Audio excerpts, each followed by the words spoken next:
Now, the other big story this week in Hollywood concerns intellectual property and AI. ByteDance pledged on Monday to curb its AI video tool after this fake scene went viral. Take another look.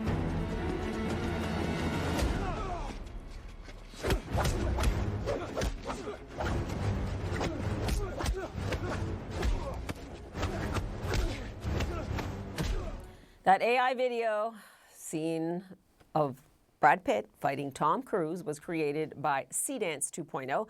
It prompted an uproar from the entertainment industry. SAG-AFTRA said, in part, this is unacceptable and undercuts the ability of human talent to earn a livelihood. SAG-AFTRA 2.0 disregards law, ethics, industry standards, and basic principles of consent.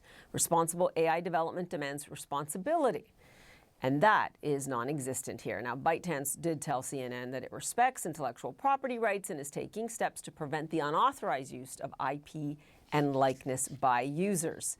But this debate continues, and it continues here with Sean Astin. He is an actor and the president of SAG-AFTRA. And I want to welcome you to the program because we are really interested in how this is going to play out. Now, I should say you've got a lot on your plate right now, young man. And we start with AI, right? How much of a threat is it to the people you represent? But I am also wondering, do you also see it as an opportunity when it comes to trying out that IP and earning more from name, likeness, and image? Well, artificial intelligence is providing lots of opportunities and lots of spaces that could be really exciting and interesting for human beings. At the moment, I'm not so much focused on the ways in which it's an opportunity in our business, because what it continues to do is present deeper and more specific threats to our intellectual property, to our IP, and to our name and likeness controls, if you can believe that. Actually, what we need is a federal name and likeness right. And that we have a bill that's working its way through the Senate right now, the No Fakes Act, and it has support from industry stakeholders, even OpenAI and YouTube and Google support it. So, you know, it's we just need to acknowledge that right now there is something that's happening in our country that's dangerous for people, and government's job is to step in and provide realistic guardrails, not just, you know, a company like ByteDance or SAG-AFTRA or whatever saying, oh, they do support the rights, so now that the public had a massive backlash, we're going to go ahead and implement a new, you know, completely revocable policy to be a little bit more respectful. It's like, no, we're actually going to need to make sure that, you know, from a legal perspective that it's prohibited, and that we have some mechanisms to take it down when you put it up there when you shouldn't. You know the gridlock, though, in Congress right now. How optimistic are you that there will be bipartisan support for this? There is bipartisan support. I think we've got Senators Coons and Blackburn, Tillis and Klobuchar are the four who are spearheading this. So it was introduced, I don't know, 8, 9, 10 months ago, something like that. I'm optimistic because the country needs it. And I don't think there's really much pushback anywhere, except that things take time. So let's get it into the Judiciary Committee and let's get it on its way. Now, Sean, we were just talking about the pending sale of WBD, and we remind the audience again, it is the parent company of CNN. Is there a worse of two evils here in the industry, depending on who gets to buy WBD? And I am wondering, you know, should it bank one way or the other, or do you? Oh, sorry. No, but give me your perspective and the people you represent. Is there any option here of the two that looks good? You know, we're not in the business of calling balls and strikes on, you know, $100 billion takeovers and consolidations. Basically, we're looking to see where our jobs are going to be protected, where the opportunities are going to grow.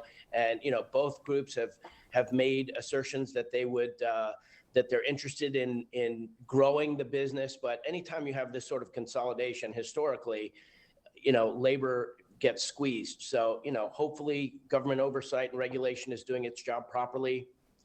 And you know, we'll continue to negotiate with them and work with them and hopefully continue to, you know, create projects that people want to see with them.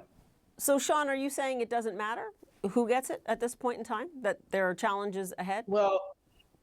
we have been looking very closely at how the deals would be structured, but I can't sit here at this moment and tell you, well, the theatrical distribution windows are going to be, 40 days or more if this person gets it or that company gets it. Or here's what's going to happen. The shareholders of these companies are going to be fine.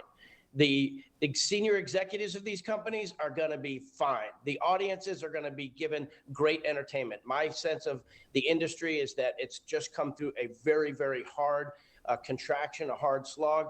And now what labor unions need to do and producers need to do is buckle down and make good deals with each other and, hopefully maximize whatever works with these big, takeovers and protect ourselves from what doesn't work. You just alluded, though, to the painful few years it has been. There was a strike 3 years ago. I don't have to remind you how much that hurt. And I know that those are hard-fought gains that SAG-AFTRA gained there, but you're now starting a new set of negotiations, and I'm assuming they will be even more complicated than the ones that came before. You said yourself there's a lot of fear, uncertainty, even danger. Fran Drescher was your predecessor. Did she give you any advice on all this? I do remember throughout the strike that she was incredibly blunt and vocal about what was at stake for actors like you.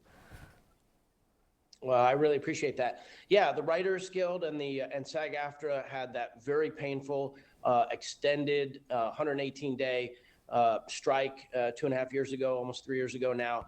And I think the vibe is completely different going into this negotiation. The producers have been sending signals of cooperation and partnership, and we have been sending signals of wanting to be respectful, responsible. We're going very early. We've started our negotiations very early so that we can give. You said complex. It's complex in any cycle because we represent a whole bunch of different constituencies: stunt performers, background artists, singers, dancers, puppeteers, and they represent on the producer side, the studios, networks, streamers, all with different business models. So, it takes a long time. It's a long dance, but I think everyone is going to work very hard to try and make sure that we achieve a good deal. I just want to say one thing that you mentioned how tough it was after the strike. The strike was incredibly difficult. There was a lot of sacrifice, but I think there's a lot of misattributed causality with the strike to the slowdown. The slowdown, the contraction that the industry experienced was structural. And if you study, and as we have all of the annual reports, the filings that the companies give to the government, to their shareholders, you'll see that they've invested tons of money into infrastructure and other kinds of investment. And they're expecting that to mature now. So, I think we've already started to see that it's coming back, and it will continue to. So, Sean, Sean, I'll have to leave it there for now, but I certainly hope as a consumer, as a viewer, that actually we do not hear much about these negotiations and you guys just get your deal. And like you said, everyone can continue to enjoy creators and what they're creating on all kinds of platforms these days. Sean Astin, we'll speak again. Thanks so much. Appreciate it.